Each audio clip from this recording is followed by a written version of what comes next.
Are Arsenal really ready to win the Premier League, or not yet? These are the Gunners who've spent over 200 million quid, sit top of the table in January, and still might bottle it for the fourth year running. Arsenal Football Club find themselves in a familiar, yet utterly nerve-wracking position, leading the Premier League charge while carrying the psychological weight of 3 consecutive runner-up finishes. The question isn't whether they've improved, but whether they've finally cracked the code to actually get over the line. Let's be brutally honest here. Arsenal are the only club in English top-flight history to finish second for 3 seasons in a row twice. And that's not a badge of honor, but a pattern. Patterns in football are dangerous things. After 19 games this season, they're sitting pretty at the top with 14 wins, 3 draws, and just 2 losses, having conceded only 12 goals to claim the best defensive record in the league. On paper, this looks like champions, but then again, on paper, they've looked like champions for the past 3 years. Here's where it gets properly interesting. The last time Arsenal led the league on New Year's Day and actually went on to win it, you'd have to go back quite a bit. And on 5 previous occasions over the last 23 years, when they've led at Christmas or New Year, they failed to seal the deal every single time. Only 17 of 33 teams who've led at Christmas have gone on to lift the trophy, and Arsenal know this stat better than anyone. That's the weight they're carrying right now. The burden of expectation mixed with the memory of collapse. So what's different this time? Well, they've backed Mikel Arteta with the sort of transfer window that dreams are made of. Over £200 million spent in the summer brought in Viktor Gyökeres from Sporting for nearly 64 million quid, a lad who banged in 97 goals in 102 appearances in Portugal. Martín Zubimendi arrived from Real Sociedad for 51 million to anchor the midfield. Eberechi Eze came in from Palace for 68 million, and they even snagged Noni Madueke from Chelsea for 52 million before picking up Kepa Arrizabalaga for an absolute steal at 5 million. Christian Norgard joined from Brentford for 15 million to add depth, and Christian Mosquera came in from Valencia for 13 million to bolster the defense. On paper, and there's that phrase again, this is title-winning business, but football isn't played on spreadsheets.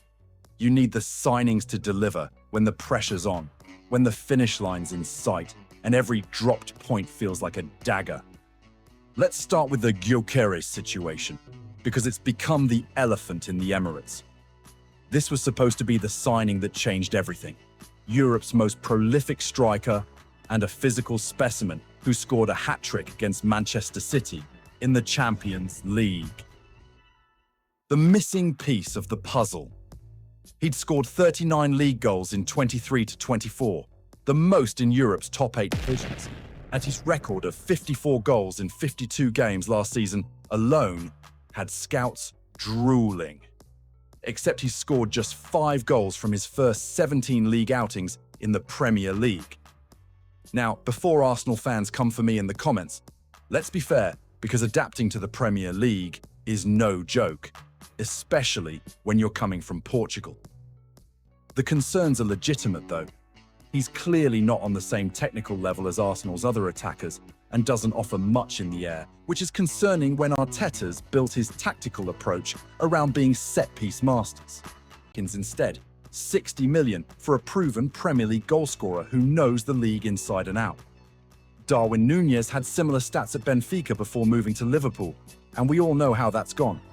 It's early days, sure, but when you're chasing a title, you've failed to win 3 years running. You need your big money striker firing immediately. Every game that passes with Gyökeres struggling to find the net adds another layer of doubt to a squad that's already drowning in it. Then there's the injury crisis, and Christ, what a crisis it is. Arsenal have suffered 95 injuries since the start of last season, second only to Brighton, with 28 more already this campaign, bringing the total to 100 setbacks. As of December, only 5 players hadn't missed a match through injury or illness, those being David Raya, Mikel Merino, Ricardo Calafiori, Ethan Nwaneri, and Miles Lewis-Skelly.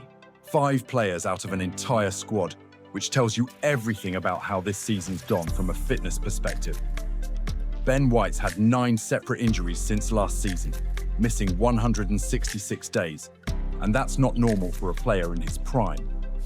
Riccardo Calafiori's had 8 injuries totaling 120 days lost, despite only joining recently, while even Declan Rice, Mr. Reliable himself, has picked up 8 knocks, though most were minor. Jurrien Timber had ACL surgery back in May. Gabriel Magalhaes is currently out with a thigh problem. And Kai Havertz did his knee in the opening weekend before facing multiple setbacks. Bukayo Saka's had 7 separate injuries. And when your star wingers spending more time with the physios than on the training pitch, you've got a problem. Arteta calls it a really dangerous circle. When players are missing, the load increases on those still fit, which causes more injuries in a vicious cycle. And while Arteta insists they're not overtraining, saying they don't have time to train, today they've done 20 minutes, the coaches believe fixture congestion is the real culprit. Players don't have time to properly strengthen and recover between matches, and that's showing in the way injuries keep piling up week after week. The injuries hit in clusters by position too, which makes rotation impossible and forces Arteta to run players into the ground. What we can say is this: Arsenal have the squad depth finally, even with the injuries eating through their roster like a plague. And they have the tactical nous, along with the motivation of 3 years of heartbreak burning in their bellies. They have a manager in Arteta who's learned from every near miss and adapted each time, tweaking the system and addressing weaknesses that cost them in previous campaigns. They beat Aston Villa 4-1 on New Year's Eve to go 5 points clear and effectively end Villa's own title challenge. They've got the momentum and the belief. They've got Viktor Gyökeres, who, let's be honest, could come good at any moment because he's too talented not to eventually find his feet in England. They've weathered the injury storm better than they had any right to, grinding out results even when half the squad's in the treatment room. But the question remains: are they really ready to win the Premier League, or are we watching the setup for the most painful near miss yet? Because if Arsenal lead this entire race, deal with all the pressure, navigate the injuries, spend the money, do everything right tactically and strategically, and still finish second for a 4th consecutive year, that's not just bad luck or a fluke. That's a curse. A mental block that might take a generation to overcome. That's the kind of failure that defines a team for decades, the kind that gets talked about in pubs for the next 50 years. The next few months will tell us everything we need to know about this Arsenal side. Can Gyökeres find his scoring boots and justify that £64 million price tag? Can they keep the injury crisis from spiralling further out of control? Can they convert more of those frustrating draws into wins? And can they maintain this 5-point cushion when Liverpool inevitably come charging back into the race? Arsenal have given themselves the best possible chance. They're top of the table with the best defence in the league, and they've finally invested properly in the squad after years of being told they needed more depth. But being ready to win and actually winning are 2 very different things, separated by a chasm of pressure and expectation that swallowed better teams than this one. Arsenal, more than any club in recent memory, know the agonising difference between being good enough and being champions. They know what it feels like to do everything right and still come up short. They know the taste of disappointment and the weight of unfulfilled promise. The stage is set and the pieces are in place. Now they just have to do what they haven't managed in 3 years of trying, close the deal and actually lift the trophy in May. Because 4th time's a charm or it's a catastrophe, and there's no middle ground anymore. Win it or be remembered as the team that couldn't, the side that had everything except the one thing that matters. The choice is theirs.